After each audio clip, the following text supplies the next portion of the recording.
नमस्कार दोस्तों, यहाँ पे आप सभी के साथ कुछ ऐसे स्टॉक शेयर करूंगा जो आप लॉन्ग टर्म पोर्टफोलियो के हिसाब से देख सकते हो, उनके बिजनेस के हिसाब से। शुरू करते हैं। पहले मैं आपको ये बताना चाहता हूं कि अगर आपको इन बिजनेसेस में इंटरेस्ट है, आपको लगता है ये बिजनेस ग्रो होंगे, तो डेफिनेटली आप निवेश करना, पैसा बनेगा। स्टॉक का प्राइस आपके मेरे किसी के हाथ में नहीं है, लेकिन अगर बिजनेस में निवेश करेंगे देन डेफिनेटली अगर बिजनेस ग्रो करेगा, शेयर का प्राइस आज नहीं तो कल बढ़ेगा ही बढ़ेगा। इसके ना जाने कितने सारे एग्जाम्पल्स हैं। आईटीसी जो 200, 220, 150, 185 के रूप में घूमता रहता था, लेकिन सबको दिख रहा था बिजनेस बढ़ रहा है, सबको दिख रहा था एफएमसीजी कारोबार बढ़ रहा है, सबको दिख रहा है होटल में भी बढ़िया तेजी बन रही है। सिगरेट कारोबार सरकार का हमेशा एक प्रॉब्लम रहती है, बट वो भी बढ़ ही रहा था, तो स्टॉक का प्राइस भी एट द एंड बढ़ ही गया। तो जो लोग बने, अब एक एग्जांपल और है टाटा पावर। शेयर का प्राइस नहीं बढ़ रहा है, लेकिन बिजनेस तो बढ़ रहा है, कंपनी केपेक्स कर रही है, कंपनी का फाइनेंशियल सुधर रहे हैं, तो फिर स्टॉक का प्राइस भी आज नहीं कल, कल नहीं तो एक साल में, एक साल नहीं तो 2 साल में बढ़ेगा ही। टाटा ग्रुप की एंटिटी है, जाना तो कहीं है नहीं।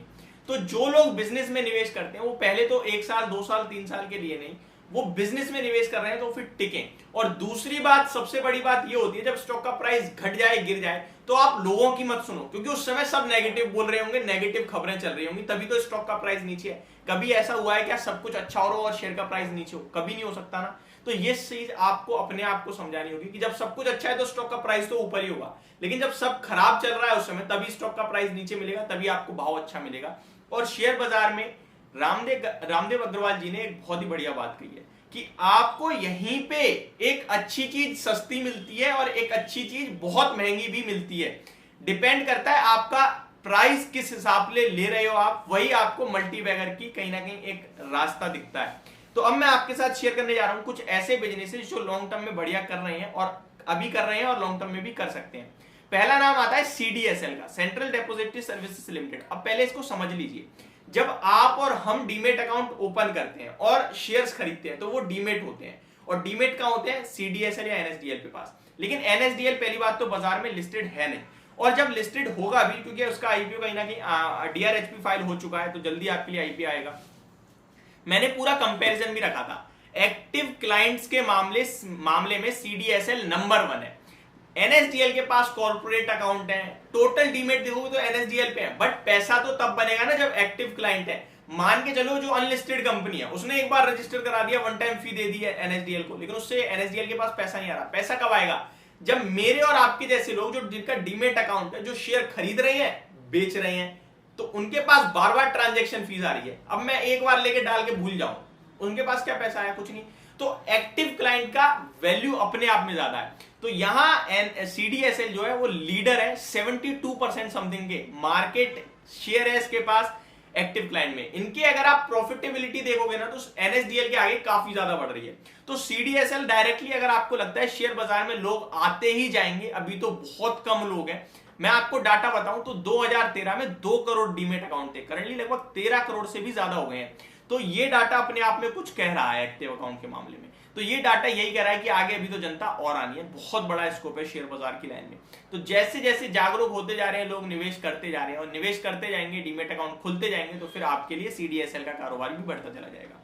अब वैल्यूएशन वाइज स्टॉक, एक और चीज होती है वैल्यूएशन वाइज स्टॉक की बात की जाए तो अभी करंटली अराउंड 1200 रुपए के समथिंग ट्रेड कर रहा है। 100-125 रुपए की बुक वैल्यू, तो 12 टाइम पे ऑलरेडी ट्रेड कर रहा है। तो आपके पास यही एक कारण, एक रीजन होते हैं कि भैया थोड़ा लूं, किसी मार्केट क्रैश में थोड़ा सस्ता हो तो और खरीद लूं, फिर इस तरीके से आप करते हो तो आप अपने कैपिटल को बढ़ा पाते हो और अपने शेयर्स की जो एवरेजिंग होती है प्राइस उसे घटा पाते हो। तो मेरे को लगता है वो एक बेस्ट ऑप्शन होता है। एक साथ पैसा लगाना कभी भी आपके लिए बेनिफिशियरी नहीं होगा। दूसरा स्टॉक है इसी प्रकार से, वो है बीएससी, बॉम्बे स्टॉक एक्सचेंज। जब आप शेयर खरीदते हो तो आपके पास 2 एक्सचेंज है, या तो एनएससी है या बीएससी है। तो आप बीएससी से खरीद रहे हो तो बीएससी को फायदा है, एनएससी से खरीद रहे हो तो एनएससी को। बट एनएससी अभी लिस्टेड नहीं है तो आप बीएससी पे ट्रेड करो, जब एनएससी आ जाएगा तो फिर वो नंबर 1 पिक हो जाएगी, जब तक बीएससी। तीसरा स्टॉक देखिए, मोबाइल सब यूज कर रहे हैं, एक एक आदमी 2-2 मोबाइल चलाने लगा है इनफैक्ट, और आप भी देख रहे हो कि मोबाइल पे कंपनियां एडवर्टीजमेंट दबा के करती हैं।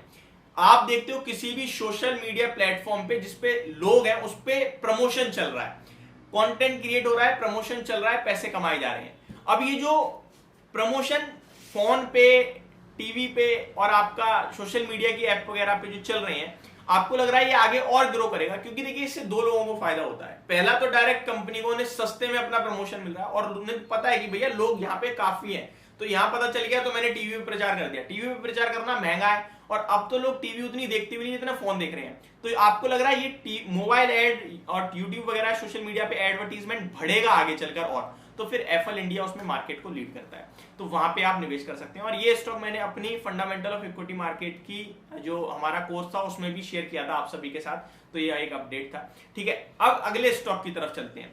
सिंपल सी बात है, सब कुछ ग्रो कर रहा है तो बाजार में कंज्यूम भी ज्यादा होगा, कंज्यूमर्स प्रोडक्ट भी ज्यादा आएंगे, तो वहां पे आपके लिए एचयूएल एक लीडर खड़ा है, ऊपर से बिस्किट में आपके लिए ब्रिटानिया लीडर खड़ा है, तो वहां आप किसी पे भी ध्यान दे सकते हैं। तो ये कुछ ऐसे स्टॉक है जो बिजनेस से रिलेटेड आपको खरीदारी करके पैसा बना के दे सकते हैं। आपको लगता है अगर इनमें से जिस भी बिजनेस में ग्रोथ जा रहा है वहां पे आप निवेश करो, और वैल्यूएशन जरूर चेक कर लेना, क्योंकि वैल्यूएशन एक अपने आप में कंफर्ट होना चाहिए। अगर वैल्यूएशन कंफर्ट नहीं दे रहे हैं तो वो स्टॉक नीचे आएगा, आज नहीं तो कल, तब आपको और ऐड करना है। तो ये मेरी तरफ से आपके लिए वीडियो थी, होप आपको समझ पसंद दोनों आई होगी। Thank you so much for watching this video, have a great day guys.